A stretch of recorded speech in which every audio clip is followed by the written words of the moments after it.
Every single year in the HSC biology exam, there's this one concept that always shows up. We're talking 2, maybe 3 marks just sitting there for the taking. It's predictable, it's pretty straightforward, and yet so many students end up losing those points. Well, in this explainer, we're going to make sure that doesn't happen to you. Let's dive in and absolutely nail differentiation once and for all.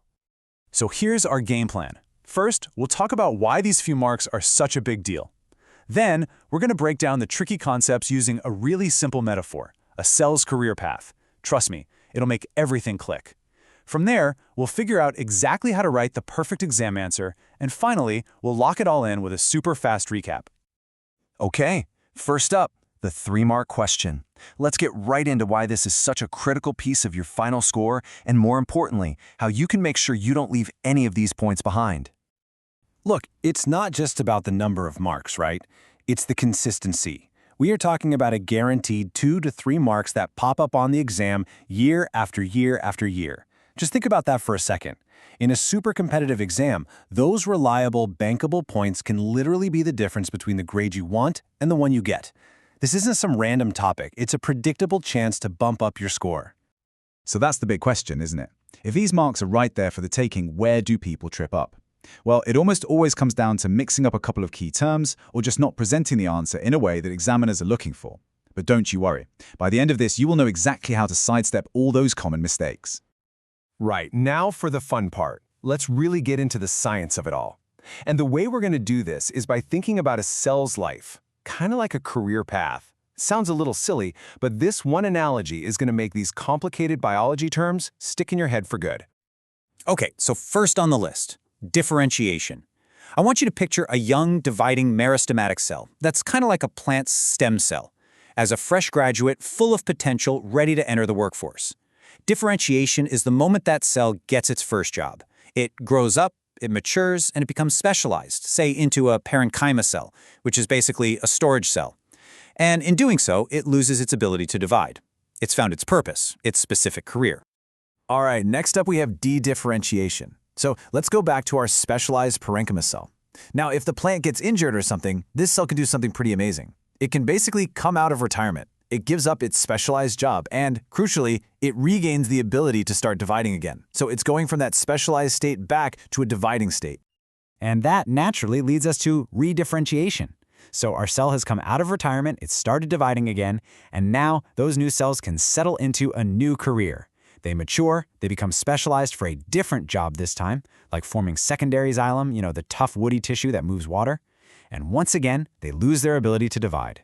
It's like the full circle of cellular careers.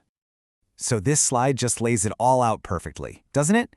We kick things off with that dividing meristematic cell. Step 2, it differentiates, gets its first job as a parenchyma cell. Step 3, when it's needed, it de-differentiates, becoming a dividing cambium cell. And finally, step 4, the new cells it creates redifferentiate, taking on a new, permanent role as secondary xylem. See that flow? It's a logical journey from one stage to the next. Okay, so here's the absolute key takeaway, the thing people mix up all the time. De-differentiation is all about going backwards, from a specialized job back to a dividing state. Redifferentiation is about going forwards again, from that dividing state to a new specialized job. It's all about the direction of change. Get that, and you've got this. All right, you get the science, you understand the concepts. Now how do we turn that into actual marks on the page? This section is all about strategy, how to present what you know in the most perfect way possible for the exam.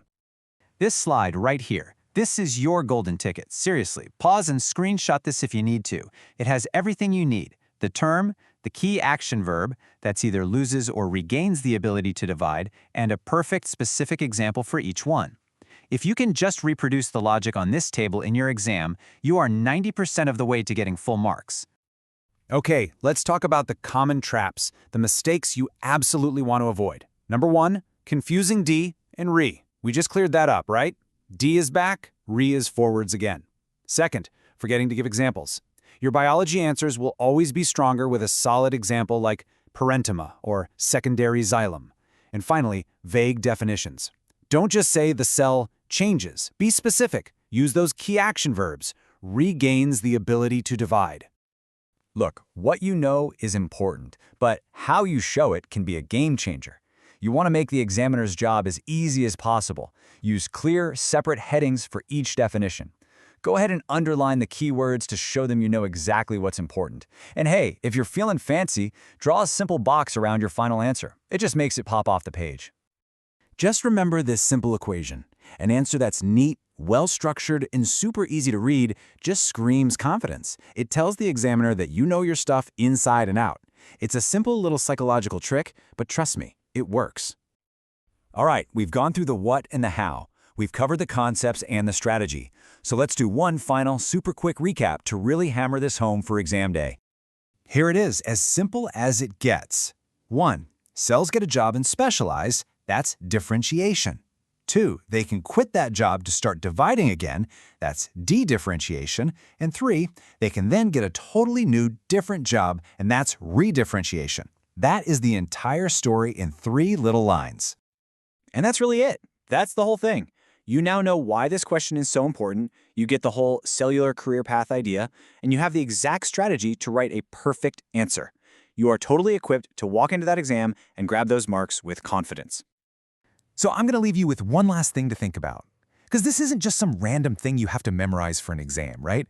This incredible ability for cells to change their jobs, to be so flexible, is absolutely fundamental to how a plant survives. So how does this help it heal from a wound or adapt when the seasons change? Thinking about the why behind it all is what will make the what stick even better. Thanks for tuning in.